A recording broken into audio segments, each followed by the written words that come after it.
السلام عليكم ورحمة الله تعالى وبركاته. مرحبا بكم أصدقائي في هذا الفيديو الجديد. كما تشاهدون المحمية هدمتها بالكامل، زربعت كل الأمور، الشبكات، الصفصاف، المدري، كله، يعني ما خليت والو. راكم تشوفوا في الحوش راه مزربع، والسبب راكم تعرفوا دخل لي فيروس للدجاج، قضى على كل الدجاج المحمية كما تشاهدون. إذا كأن يعني أي شخص مربي الدجاج إذا رأيت أكرمكم الله فضلات الدجاج يعني أخضر، يعني أعرف باللي راه جاك فيروس للدجاج. فاستبقوا نح هذاك الفضلات وخرج الدجاجة المصابة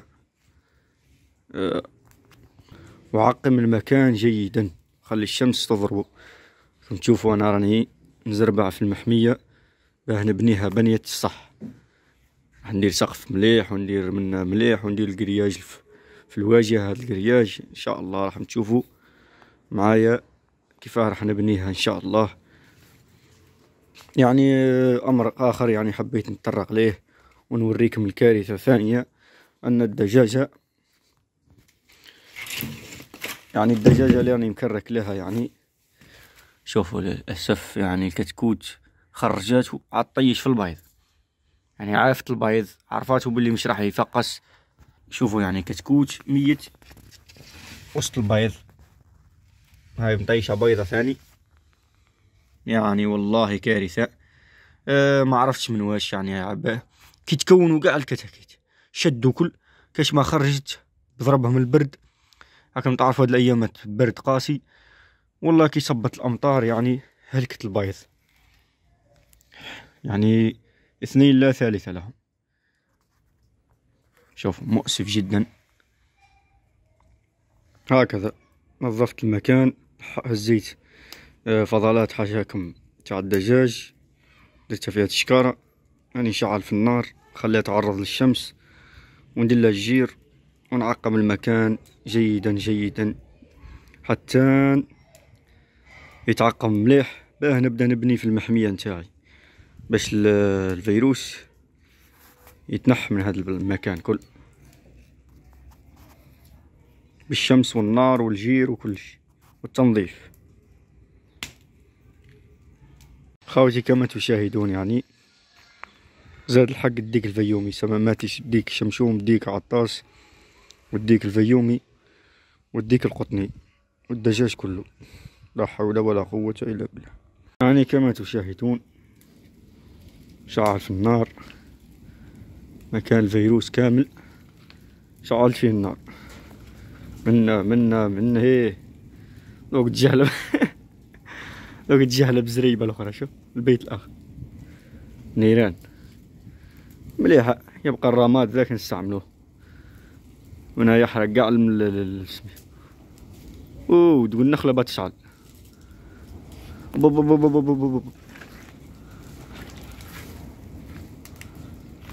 نشعل النخلة وانا بلا ما نفيق. شو قدوا لنا الله ما شاء الله. تحرق لي قاع كاش فيروس كامل تحرقوا لي. تشوفوا يعني نار كبيرة، يعني هنا ثاني شعلت النار، وهنا ثاني شعلت، وهي شعلت. هذه كلها راح تولي محمية جديدة ان شاء الله. نقضوا على الفيروس اولا. اصدقائي يعني اول مرة دجاجة يعني تدوم لمدة اكثر من 3 ايام، يعني تواكب المرض 3 ايام. هذه كم تشوفوا يعني مدلة في الزيت زيتون ونوكل فيها انا بيدي ونشرف فيها بيدي ما شاء الله. هذه وهذه يا عيون حاطة في حضني، يعني لاحظت يعني اني مطلعهم في السطح، لاحظت يعني حاشاكم اكرمكم الله، يعني الفضلات نتاعهم تغير لونها وحجمها، يعني راكم تشوفوا ولات فضلات قاسية، ما عادش تطلقها سائل والله. يعني بدات تطور حالتها والله اعلم. يعني راكم تشوفوا شربها الماء اولا، ما انا معطاش خوايا ما يشربوا ما ياكلوا، اقبال ضعيف، يعني لازم نزيد نوكلها ثاني بروتينات. يلا كولي، ما شاء الله ما شاء الله، يلا زيدي، هذا مكان، كملي كملي، يلا هذا والو خاطر، كولي. اقبال ضعيف، وجات صحيحة راهي تاكل مسكينة، المرض يعني الحمى طالع عليها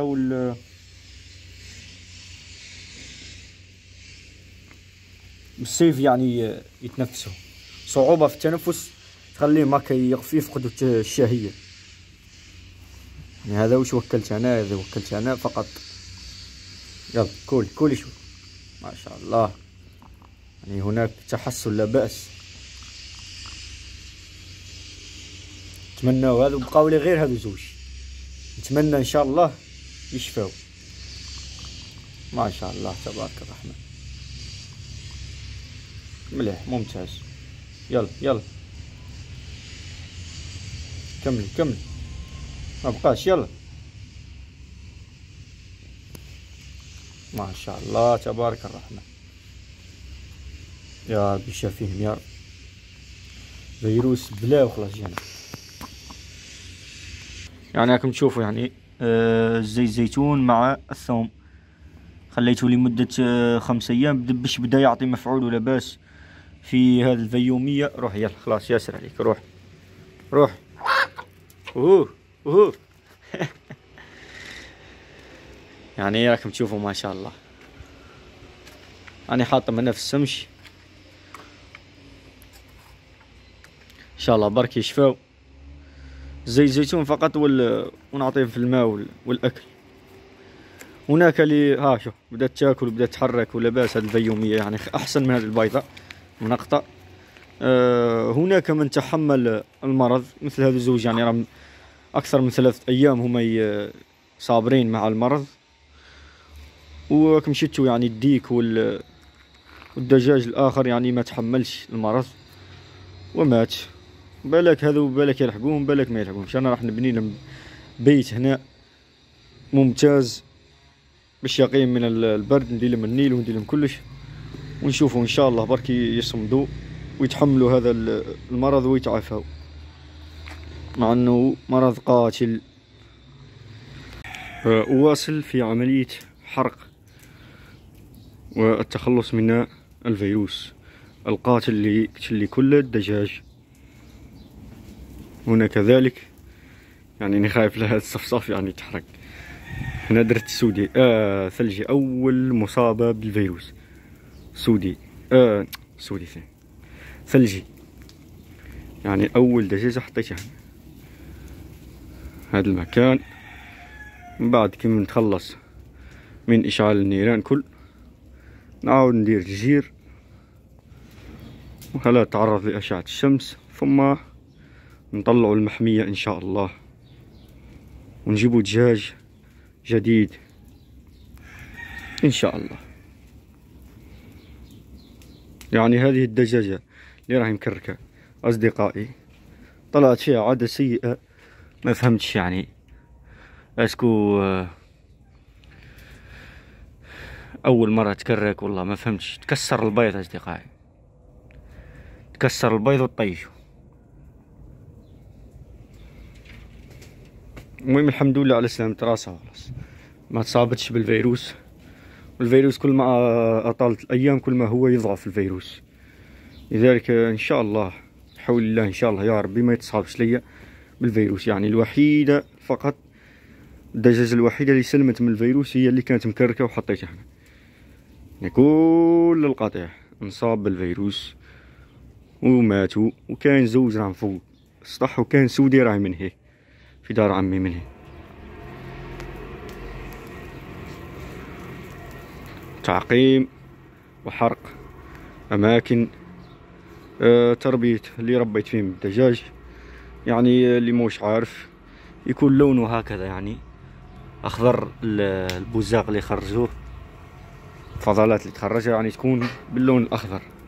يعني نكون نقيت هذه المكان وخرجت الفضلات نتاعهم وحرقت اللي تحرق، وبقى لي غير اللمسات الاخيره الجير، ثم تركها لاشعه الشمس، ثم نقيم المحميه، من ثم من بعد نجيب الدجاج ان شاء الله. نواصل اصدقائي في فيديونا. كما تشاهدون يعني حالة الدجاجتين لاباس، يعني افضل من الاخرين. يعني الاخرين كيديروا نهار ولا نهارين يموتوا. شوف هذو بسم الله ما شاء الله، يعني لاباس. يعني نعطيهم في يعني تشوفوا لاباس ما شاء الله، لاباس يعني نقولوا لاباس الحمد لله. هذيك اضعف منها. الحاجة اللي حبيت نقولها أصدقائي أني شكرا على كل التعليقات والدعم ورأيكم ونصائحكم. والله يا أصدقائي احنا عندنا زوج بيطري، زوج في منطقة هذه اللي رانا فيها.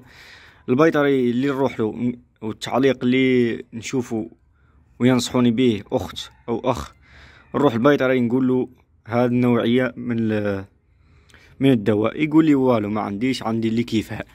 مثلا اعطوني هذا تاع اجهاد حراري، هذا تاع الدجاج، وهذا رومافيسين ذاك اللي ينصحوني به، يعني قال لي هذا كيفه. يعني نعطيهم الادويه يموتوا ودواء يموتوا. هذو ما عطيتهمش لحد اللحظه، ما عطيتهمش الدواء، راهم لاباس، راكم تشتوا الحاله لاباس.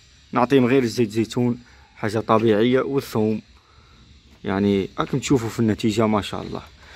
بخصوص حبيت نسقسيكم برك أصدقائي، هل يعني نواصل في رفع فيديوهات يعني نوريكم الحالة وين راهي واصلة، والله نتوقف حتى ننظم المحمية ونحرق الحاجة وننظف ونطلع المحمية ونشري الدجاج ونعاود باش نبدأ نرفع لكم فيديوهات. رأيكم يهمنا أصدقائي، أتمنى أن تكتبونا في التعليقات، يعني تقولوا لنا نواصلوا نوريكم التنظيم وكيفاش وكيفاه، وش درت وش ما درتش. والله ننقطع يعني حتى نشري دجاج ونبني المحمية ونصور لكم. يعني اكتبوا لنا في التعليقات رجاء، وشكرا لكم من كل قلبي. اتمنى منكم دعمنا باللايك والاشتراك. يلا نواصل مع الفيومية. هروح هذه الفيومية، هذيك راني عطيتها الزيت زيتون، من بعد ندوك نجي نشربها الماء. عطيتها للاكل يعني بروتينات، بقات هذه برك.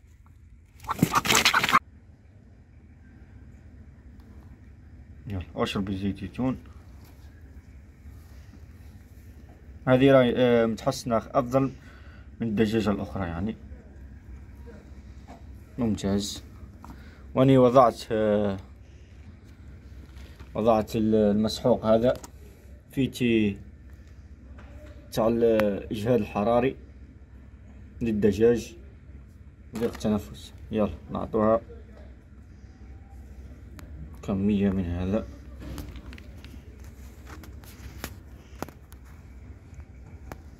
ممتاز مليح. وين راك هارب وين؟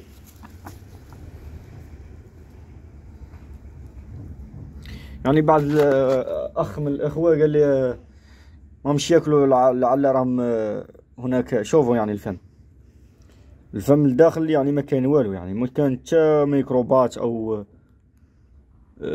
كما نقولوا احنا حبيبات ولا حاجه ما تخليهاش تاكل.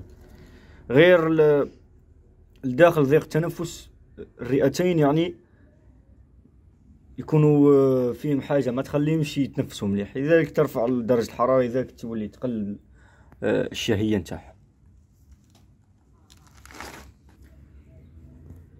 يعني راكم تشوفوا يعني نمدلها في البروتينات باش تحسن حالتها. يعني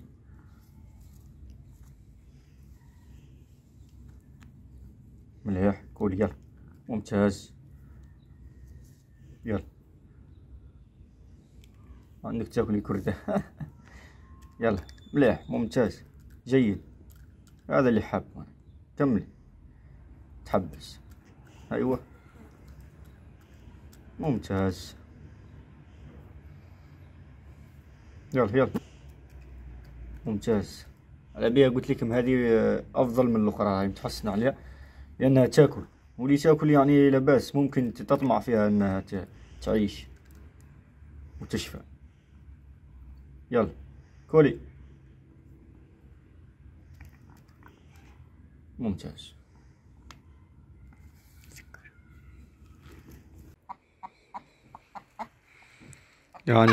يعني حتى من سودي لحقها المرض. يعني الآن كل القطيع لم يسلم من هذا الفيروس، كل القطيع ما عدا الدجاجة المكركة، وممكن في قادم الأيام تصاب به. شوفوا سودي، يعني راكم تشوفوا في الإسهال أخضر، يعني هذا دلالة على أنها أصيبت بالمرض. شوف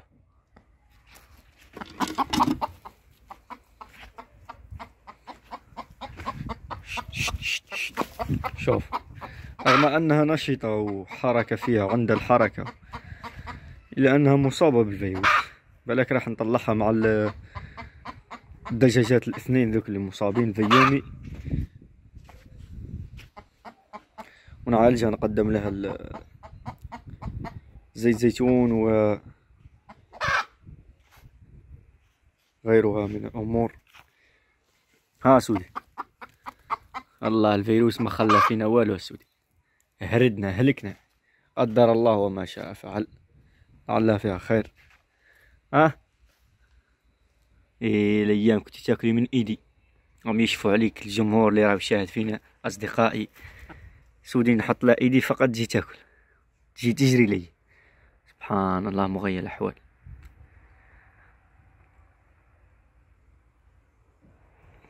شوفوا يعني الحالة اللي وصلت لها سودي.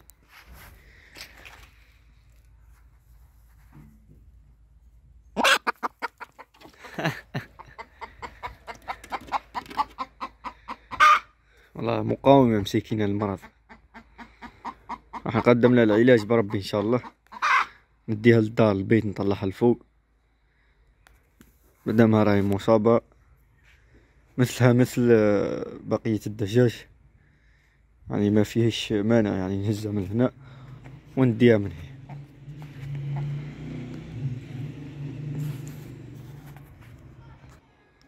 هاو الذبلان، هاي الحركة هذه عينيها تغلقهم وتعود تحلم، تغلقهم وتعود تحلم، دلالة على واش؟ على معاناتها مع المرض. جناحها تدنيه ثاني تهبطوا تحت. الإسهال، يعني يكون المخرج نتاعها معمر بالسائل الأخضر، يعني إسهال واضح جدا.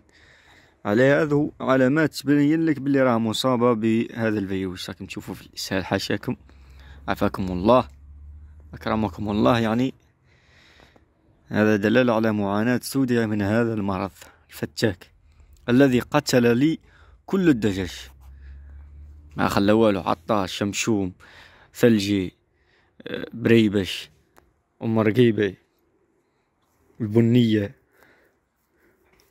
كل القطيع أخذوا هذا الفيروس الفتاك.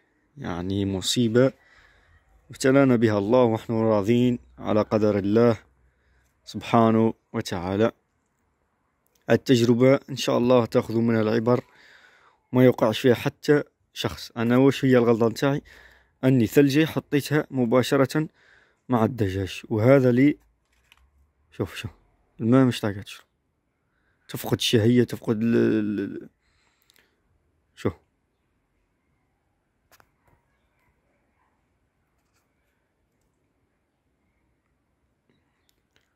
الأكل، تفقد الشهية، ما تعودش تاكل مليح. قلت لكم الغلطة تاعي أن الثلجة حطيتها مع القطيع،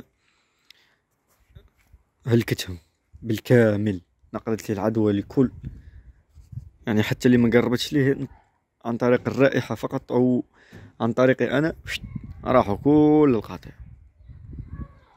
أتمنى أن لا تقعوا في هذا الخطأ.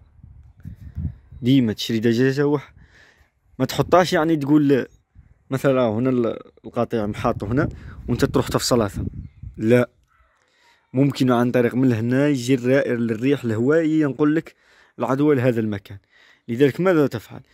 راك حاط هنا القطيع نتاعك، ماذا بك روح طلعها للسطح، ديرها في جهة خلاف قاع بعيدة عليه. هذا هو الحل. أصدقائي أحبائي، شكرا لكم على كل التعليقات. والله أخجل عندما أرى هذه التعليقات. والله أحبكم في الله. شكرا لكم شكرا لكم شكرا لكم شكرا لكم، حتى يبلغ الشكر منتهى. والله يعجز اللسان عن يعني عن التعبير. والله ما عادش عندي وش نقول يعني. بارك الله فيكم. والله كل الحزن اللي مريت به يعني بفقدان القطيع، كل القطيع تقريبا، يعني مرض كل القطيع، إلا أنكم تعليقاتكم والله جبرت خاطري شكرا لكم. هذا ما نقول. اللي يسأل على الدجاجة المكركة ميتة حية، يعني راهي حية، يعني كما أخبرتكم أصدقائي الدجاجة مكركة، ولكن فيها عادة سيئة أصدقائي، أنها تلوح تكسر البيض وتخرج وتطيشه. ما فهمتش من واش عم داروا لها الدار يعني الماكلة هنا. يعني هذه آخر مرة راح نعود نقرب لها، ما عادش نقرب لها بإذن الله. نعود نخلي الدار فقط هم يوكلوها، بما أن الدجاجة الوحيدة اللي منعت من الأمراض من الفيروس. وفي الأخير شكرا لكم على المشاهدة. أتمنى لكم النجاح وكل التوفيق، وشكرا لكم على كل التعليقات. أتمنى لكم حظا سعيدا، واشتركوا في القناة وادعمونا باللايك. والسلام عليكم ورحمة الله تعالى وبركاته.